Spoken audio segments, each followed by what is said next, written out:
Halo, Assalamualaikum warahmatullahi wabarakatuh. Ketemu lagi dengan saya Degung Deso, tetap di channel yang sama, channel yang membahas tentang bagaimana kerja di Singapura sebagai TKW atau sekarang disebut PMI ya. Terus apa saja yang dikerjakan di Singapura sebagai TKW? Apa saja sih pekerjaannya sebenarnya yang kita kerjakan di sini itu?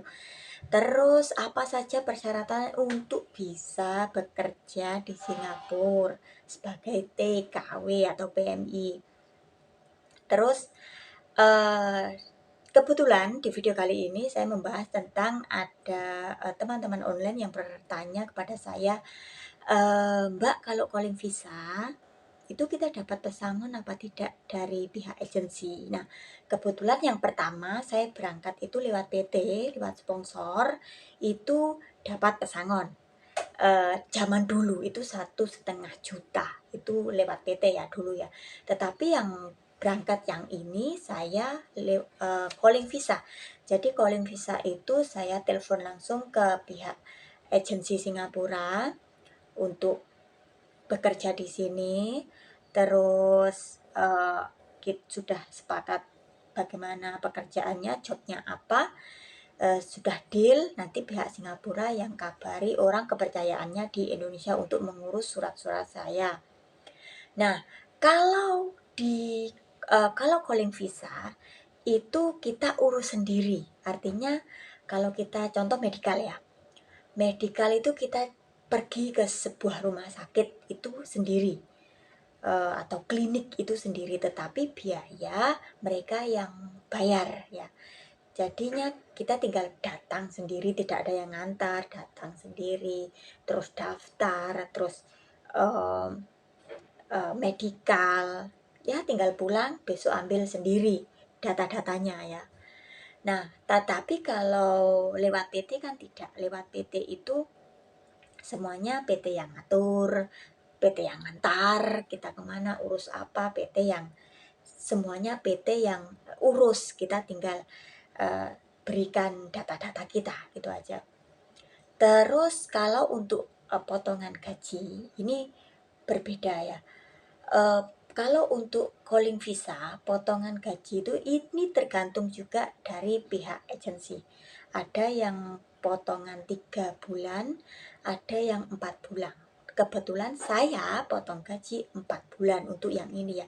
Yang dulu, yang lewat PT dulu, saya itu 7 bulan dengan gaji waktu itu masih fresh ya. Karena masih fresh jadi 550 itu gaji pokok. Tetapi kalau untuk yang ini karena sudah X dan saya calling visa itu gaji pokok 680. Itu gaji pokok ya, belum belum belum belum hari minggunya. Nah, kalau potongan gaji untuk lewat PT itu juga tergantung dari PT-nya. Ada yang potongan gaji 6 bulan, ada yang potongan gaji 7 bulan. Bahkan kemarin itu teman saya itu bahkan dia itu ex Taiwan 3 tahun loh. Itu potongan gaji 8 bulan dengan gaji sebulannya itu 650, jadi selisih 330 dolar dengan saya, padahal dia ex Taiwan. Biasanya ex Taiwan itu lebih mahal, tetapi hanya saja mungkin tidak bisa bahasa Inggris atau masaknya beda masakan dengan Taiwan, itu saja. Terus kalau untuk selisih ya, selisihnya itu ya itu ini tadi. Selisihnya kalau calling visa 3 sampai 4 bulan potongan gaji. Kalau lewat PT itu 6 sampai 7 bulan potongan gaji. Nah, kalau lewat PT itu enaknya karena kita semuanya diuruskan, terus kita biasa tinggal di PT ya, di sebuah rumah atau ya intinya PT lah. Ya, kita bisa belajar banyak hal di sana, bisa belajar bahasa, bisa belajar memasak, bisa belajar packing, cleaning, atau tergantung dari job. Bisa kalau jobnya jaga orang tua, bisa bagaimana caranya jaga orang tua, memandikan atau ganti pampers atau dan lain-lain lah. Terus kalau jaga anak itu itu kan semuanya diajari, ada gurunya kalau di PT ya. Ada kalau jaga anak ya bagaimana jaga anak, jaga bayi, bagaimana ngurus bayi dan anak. Kalau untuk pertama dulu, saya pertama datang ke Singapura itu saya jaga bayi. Tetapi tidak ada yang ngajarin saya karena saya nunggu di rumah, tidak nunggu di PT. Saya itu di PT cuma 2 hari, itu cuma ngantar surat, dan waktu itu karena COVID, jadi saya nunggu di PT itu sama tes swab dulu ya, sebelum berangkat itu kan tes swab. Jadi saya 2 hari tinggal di PT. Terus kalau untuk job saya sekarang itu saya jaga anak, cuma anaknya sudah besar-besar. Jadi cleaning lah, cleaning, masak, sama bersih-bersih, cleaning, packing, masak. Terus karena 2 lantai jadi lebih besar dari yang dulu itu saya satu kondo tetapi 1 lantai. Kalau ini sekarang 2 lantai jadi lebih pekerjaan rumahnya lebih banyak ya pasti. Terus kalau di PT kan tadi enaknya surat-surat kita semuanya kita tinggal beres lah. Terus persyaratannya kalau calling visa ya. Persyaratannya kalau calling visa itu cuma foto paspor sama foto surat vaksin. Yang kemarin itu surat vaksin COVID. Nah, itu cuma itu. Tidak tanda tangan suami istri ya. Tidak ada tanda tangan apapun. Jadi kita tinggal sodorkan dua surat itu, nanti tinggal nunggu visa atau nunggu surat-suratnya jadi, dan tinggal nunggu tiketnya, dan tinggal berangkat dengan waktu dan yang sudah ditentukan. Tetapi kalau di PT kita kan persyaratannya ya, kita banyak sekali surat seperti KK, KTP, surat nikah kalau sudah menikah, terus tanda tangan suami kalau sudah menikah, kalau belum menikah ya orang tua, surat izin lah ya, dan masih banyak surat-surat lainnya. Terus untuk selisih ya, selisihnya mungkin kalau di PT itu kita dapat pesangon, anggap saja 2 juta, pesangonnya 2 juta. Tetapi kita dipotong gajinya selama 6 atau 7 bulan, anggap saja 7 bulan. Nah, itu selisih kalau kita ratakan saja gajinya, mudahkan saja gajinya sebulan itu 5 juta. Padahal nggak ada yang gaji 5 juta ya. Kalau di Singapura itu selalu di atas 6 juta, 6 juta, 6,5, selalu di atas 6,5. Nah, dimudahkan saja gaji kita 1 bulan itu 5 juta seandainya ya. 5 juta kalau gajinya itu, kalau calling visa itu adalah 4, contoh 4 bulan saja. Mudah. Nah, 4. Kalau lewat PT itu 7 bulan. Berarti selisihnya itu 3 bulan loh.